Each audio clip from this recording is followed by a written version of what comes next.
دیکھیے کسی کو گناہوں پر آمادہ کرنے کے لیے شیطان کے پاس 3 ہی راستے ہیں، وہ 3 ہی طریقے استعمال کرتا ہے، چوتھا طریقہ نہیں ہے۔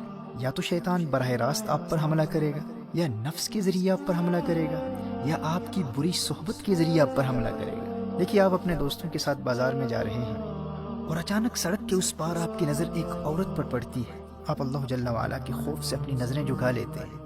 اب شیطان آپ کو بہکانے کے لیے ان 3 طریقوں میں سے ایک طریقہ اختیار کرے گا۔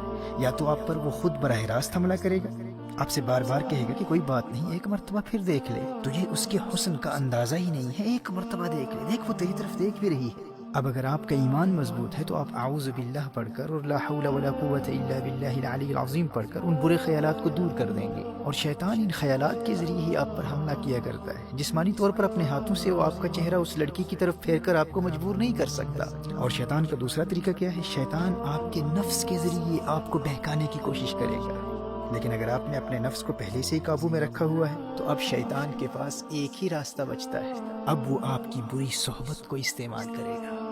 آپ کے کسی روحانی طور پر کمزور دوست کو تلاش کرے گا، اسے کہے گا کہ وہ آپ کو اس گناہ کی طرف راغب کرے۔ اب اگر آپ گنہگاروں کی صحبت میں رہتے ہیں تو آپ کتنے بھی مضبوط ہوں، آپ نے شیطان کے حملے کے 2 راستوں کو بند کر دیا، لیکن یہ تیسرا راستہ کھلا ہے۔ آپ کے دوستوں کے ذریعے شیطان آپ تک بار بار پیغام پہنچاتا رہے گا، ارے ایک مرتبہ تو دیکھ لے، دیکھ وہ تیری طرف دیکھ رہی ہے، دیکھ اسی طرف آ رہی ہے۔ اور یہ کوئی بھی گناہ ہو سکتا ہے۔ ایسے دوست کہتے ہیں آج نماز قضا ہو گئی تو کیا فرق پڑتا ہے بھائی، دیکھ انتہائی لذیذ کھانا پکا ہے، روزہ توڑ دے، بعد میں کفارہ دے دینا، قضا کر لینا، کسی کو کیا پتا چلے گا کون دیکھ رہا ہے۔ اچھا آج سگریٹ پی لے، ڈرگز لے لے، کسی کو دھوکہ دے دے، جھوٹ بول لے، غیبت کر لے۔ والدین کی ہر بات ماننا ضروری نہیں ہوتا، اب تو بڑا ہو گیا ہے، بچہ نہیں ہے۔ مجھے بھی اپنے والدین سے بہت محبت ہے، لیکن میں ان کی ہر بات تھوڑی نہ مانتا ہوں۔ اچھا آج چلتے ہیں، آج مووی دیکھ لیتے ہیں۔ اچھا تو مجھے مل نہیں سکتا تو کوئی بات نہیں، میں تجھے لنک بھیج دیتا ہوں، لیکن مووی دیکھنا ضرور۔ تو بری صحبت کے ذریعے آپ گناہوں میں مبتلا ہو جائیں گے۔ شیطان آپ کے ارد گرد برے دوستوں کو تلاش کرتا رہتا ہے، اور اگر آپ کا کوئی برا دوست ہی نہیں ہے تو شیطان ہار جائے گا، آپ جیت جائیں گے۔ محترم احبہ، آپ کے لیے خوشخبری یہ ہے کہ رمضان المبارک میں اگر حالت ایمان میں آپ صرف اس ایک دشمن سے بچتے رہے نا، بری صحبت سے خود کو بچا لیا، تو اللہ جل وعلا آپ کو گناہوں سے پاک بھی کر دے گا اور جنت بھی عطا کر دے گا۔ نبی کریم صلی اللہ علیہ وآلہ وسلم نے ارشاد فرمایا، رمضان میں شیطان کو قید کر دیا جاتا ہے، صفدت الشیاطین۔ آپ کا پہلا بڑا دشمن بند ہے، شیطان خود بے بس ہے، وہ کچھ بھی نہیں کر سکتا۔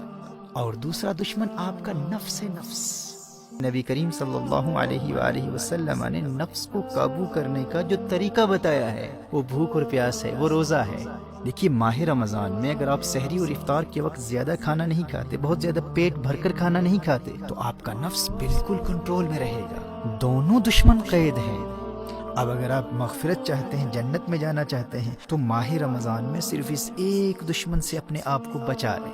گناہوں کی طرف راغب کرنے والے، گناہوں کی دعوت دینے والے ہر دوست سے رابطہ مکمل طور پر منقطع کر دیں۔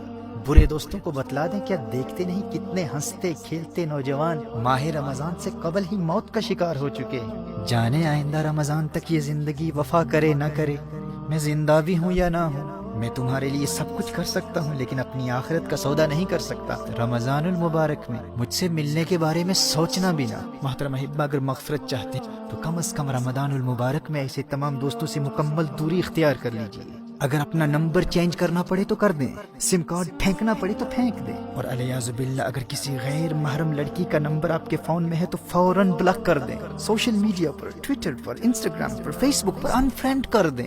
شیطان کے براہ راست حملوں کا سلسلہ بند ہے، اور بھوک اور پیاس کے ذریعے، روزے کے ذریعے نفس بھی قابو میں، بس ایک ہی راستہ کھلا ہے، وہ بری صحبت کا ہے۔ میں دعوے سے کہہ سکتا ہوں میرے دوست، اگر تو نے صرف اس ایک دشمن کا راستہ بند کر دیا تو رمضان المبارک تجھے جنتی بنا دے گا۔ شیطان کے پاس فقط 3 ہتھیار ہیں، 2 بند ہیں، ایک کو تو نے بند کرنا ہے۔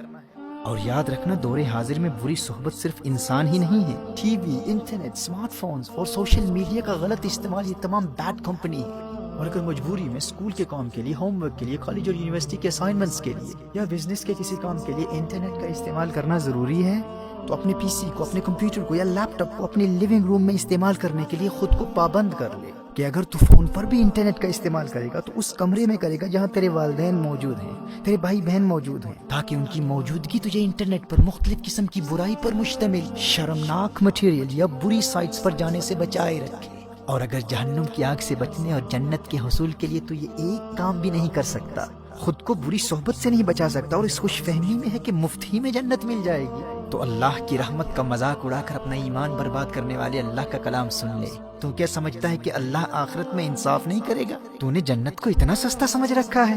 اللہ قرآن میں ارشاد فرماتا ہے، ام حسب الذین اجترحوا السیئات ان نجعلهم كالذین آمنوا وعملوا الصالحات سواء محیاهم ومماتهم ساء ما يحکمون۔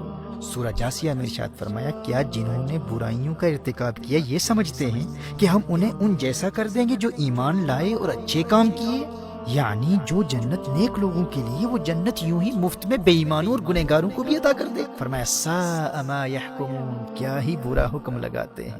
میرے دوست ہوش کے ناخن لے، قدر کر تو اللہ کے اس پیارے مہمان کی کہ اس نے تیرے لیے کامیابی کا راستہ کتنا آسان کر دیا ہے۔ دونوں جہانوں کی کامیابی کے لیے اس میں تو نے فقط ایک دشمن کا مقابلہ کرنا ہے، تو نے صرف بری صحبت سے بچنا ہے۔